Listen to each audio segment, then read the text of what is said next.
चाबी तको है तो नहीं मैं दे दूं।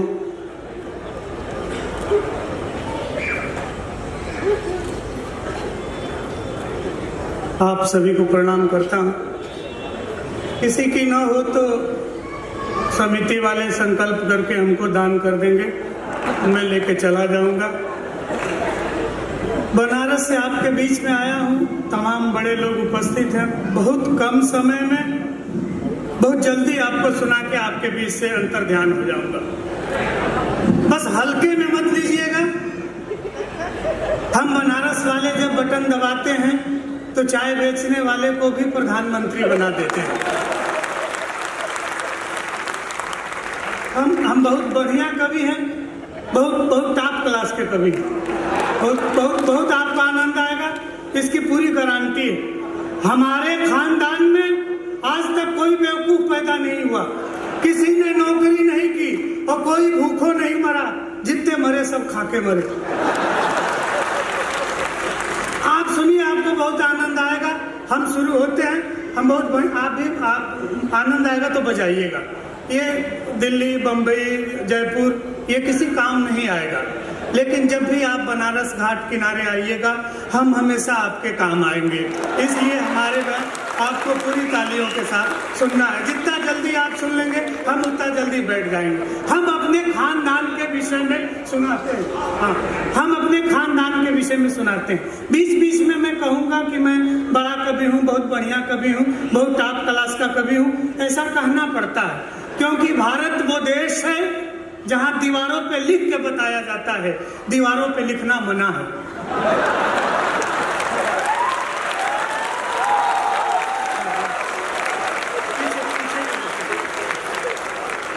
आज तो ये दो मुसलमान भाइयों ने, एक आदरणीय ने इस तरह से पढ़ा कि आज हमारी देशभक्ति जग गई, हमारा मन एकदम द्रवित हो गया है। 4 लाइन उस द्रविता पे सुन लीजिए कि गालिब कबीर तुलसी या रस खान हो जाऊं, बस एक ही वसूल पे कुर्बान हो जाऊं। और जब से सुना है 4 भी जायज है बीवियां, मन करता है कि मैं भी मुसलमान हो जाऊं। हम ऐसे बहुत जल्दी सुना, थोड़ा सा तालियों का घनत्व बढ़ाइएगा। इधर के लोग भी बजाइएगा, हम सुनाते हैं। हम अपने खानदान के विषय में सुनाते हैं। सुनिए। हाँ, पहले अपनी बता दें। सुनिए, कोई बात नहीं। ये पितृपक्ष में जो पितर भटके हुए रहते हैं वो मंचों पे ऐसे ही भटकते रहते हैं। वो सबके पिंडदान हमारे जिम्मे रहता है, वो मैं करता रहता हूँ, उसको चिंता नहीं। ये हमारे बड़े लोग हैं, ये ऐसे उसकी कोई दिक्कत नहीं। आप हमारे खानदान को सुनिए। दिन गंगा में नहाना चाहता हूँ मैं और बाकी बचे जीवन को भोले की शरण जाके राम राम जप के गवाना चाहता हूँ मैं। कि जैसे तैसे मेरी बीत गई है जवानी, आशाराम सा बुढ़ापा ना बिताना चाहता हूँ मैं। कि जैसे तैसे मेरी बीत गई है जवानी, आशाराम सा बुढ़ापा ना बिताना चाहता हूँ मैं। और मेरी अंतिम इच्छा है बस एक बार राधे माँ को गोद में उठाना चाहता हूँ मैं। बस हम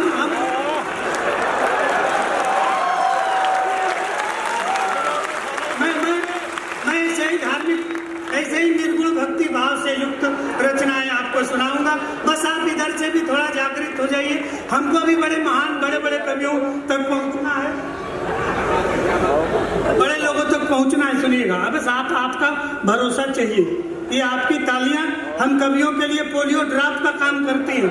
2 बूंद जिंदगी की, एक भी बच्चा छूटा सुरक्षा चक्र टूटा, इसलिए बजाते रहिए। भरोसा आप ही का है। ये ऐसे बैठे हैं जैसे नरेगा के मजदूर बैठे हुए हो, तो इनसे कोई भरोसा नहीं है, आपका भरोसा है। सुनिएगा, सामान्य कवि ना समझिए, हम किसी चैनल पे नहीं आते, लेकिन हमको सगी पत्नी से सगा पुत्र प्राप्त है। ये हंसने का विषय नहीं है, ये गौरव का विषय है। आज के युग में सगी पत्नी से सगा पुत्र हो जाए तो ये गौरव का विषय है, और ये गौरव हमको प्राप्त है। हम कोई ज्ञान और कोई संस्कार की बात नहीं करेंगे। आज के युग में सारे ऑलरेडी संस्कारवान और ज्ञानवान लोग पैदा हो रहे हैं। जिस चीज को हम बीए की क्लास में नहीं समझ पाए थे, हमारा बेटा 5वीं कक्षा में समझ गया है।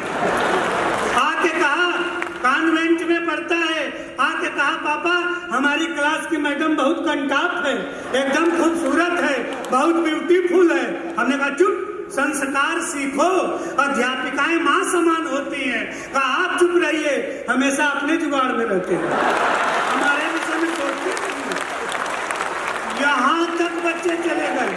आप बहुत बढ़िया सुन रहे हैं, हम आपको प्रणाम करते हैं। हमारा दूसरा छंद सुनिएगा, आनंद लीजिएगा।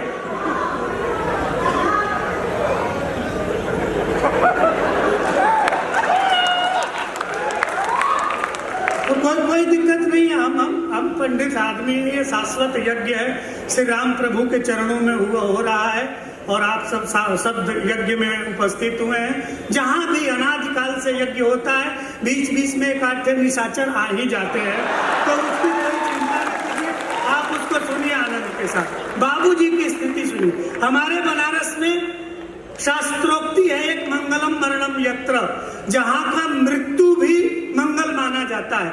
हम मृत्यु से एक छंद पढ़ते हैं, बात मौत की करेंगे, आपको आनंद आएगा। जब पहली बार टेलीविजन खरीदा गया तो बाबूजी टेलीविजन देखने बैठ गए। आनंद लीजिएगा कि नया नया टीवी जब घर में खरीदा गया, नया नया टीवी जब घर में खरीदा गया, हाथ में रिमोट ले पसर गए बाबूजी, और 4 बजे भोर से ही धर्म की बात सुन आस्था की नदी में उतर गए बाबूजी।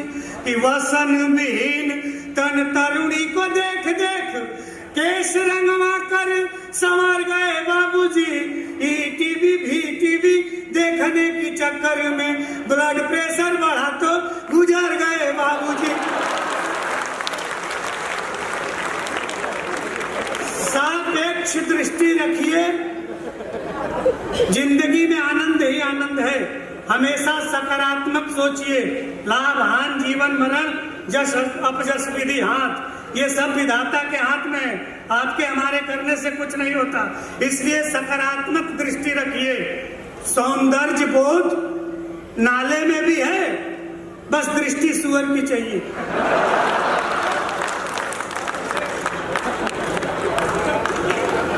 सुंदरता का बोध होना चाहिए। ये आदरणीय कह रहे थे पाकिस्तान को निपटाने के लिए। आज तक एक भी ढंग का व्यक्ति, कायदे का व्यक्ति पाकिस्तान गया ही नहीं।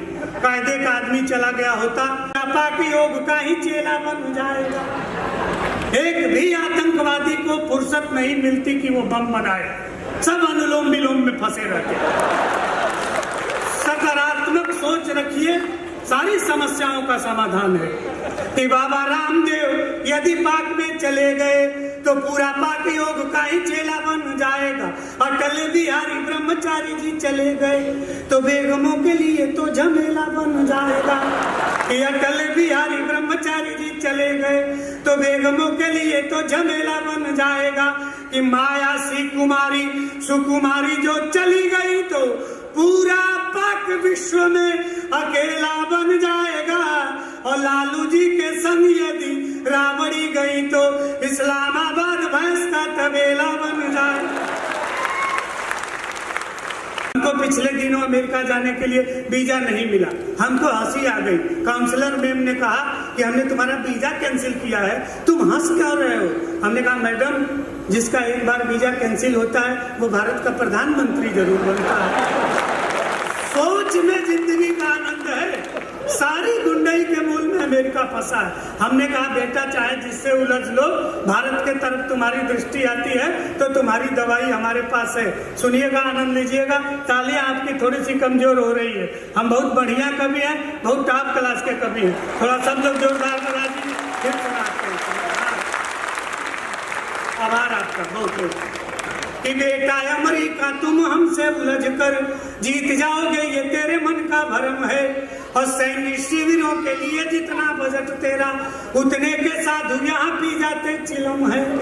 कि तेरे पास है जो हथियारों का जखीरा, यदि भारत के पास भी बहुत दमखम है। कि मल्लिका मलाई का राखी जैसा आइटम तेरे परमाणु बम से न कहीं कम है। एक बहुत ही प्यारा छंद सुन लीजिए मजाक की दृष्टि से। मोदी जी को अमेरिका जाने के लिए वीजा नहीं मिला था और पूरा देश परेशान। हमने इस समस्या का समाधान किया, हालांकि सरकार का ध्यान हमारे ऊपर नहीं गया, वरना हमको बहुत बड़ी उपाधि मिल सकती थी। आप आनंद लीजिएगा, पंक्तियां यदि आपके मन से टकरा जाए तो फिर तालियां बजा के हमें आशीर्वाद दीजिएगा, ताकि इस तरह की पंक्तियां लिखते रहें। सुनिएगा कि पूछा पत्रकार ने कि आपका विवर कैसे मोदी वाली वीजा की समस्या सुलझाएंगे, तो मैंने कहा वीजा वीजा रटते रहेंगे, किंतु ना खुश ओबामा है तो वीजा नहीं पाएंगे। कि भारत का लोहा पूरा विश्व मान लेगा यदि मेरी जो सलाह मोदी अमल में लाएंगे। कि मोनिका लेविंस्की से कीजिए विवाह आप, वीजा क्या अमेरिका का जीजा बन जाएंगे। एक अंतिम छंद आपको सुनाता हूँ। हिंदुस्तान के लिए ये शब्द निरर्थक है, यहाँ इस शब्द का कोई मतलब नहीं है, लेकिन एक निरर्थक शब्दों से सार्थक प्रयोग आपके सामने सुनाता हूँ।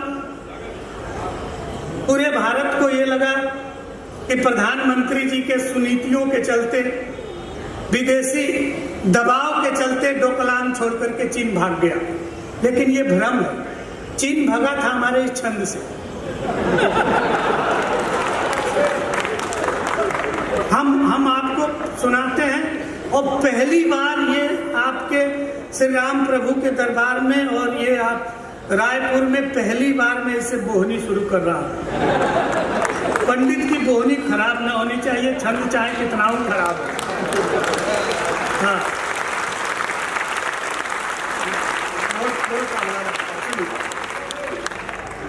एक एक शब्द पे ध्यान दीजिएगा। शब्द निरर्थक है लेकिन प्रयोग सार्थक है। कि बटन सी आंख बीच चाइनीज नाक तेरी, कि बटन सी आंख बीच चाइनीज नाक तेरी, धाक में सुराख कर देंगे लाल माऊ के। और एक बात जिनपिंग ठीक से समझ लेना, कोट में गुलाब नहीं दाढ़ी वाले ताऊ के।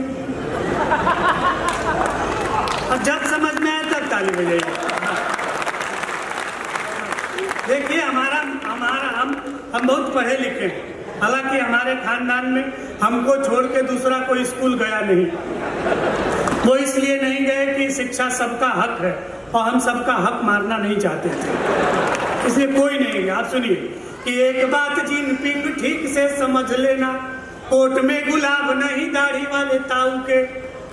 ड्रैगन के परदादा, हमारी कल्पना और हमारी सोच पे, हमारे लेखन पे आशीर्वाद दीजिएगा।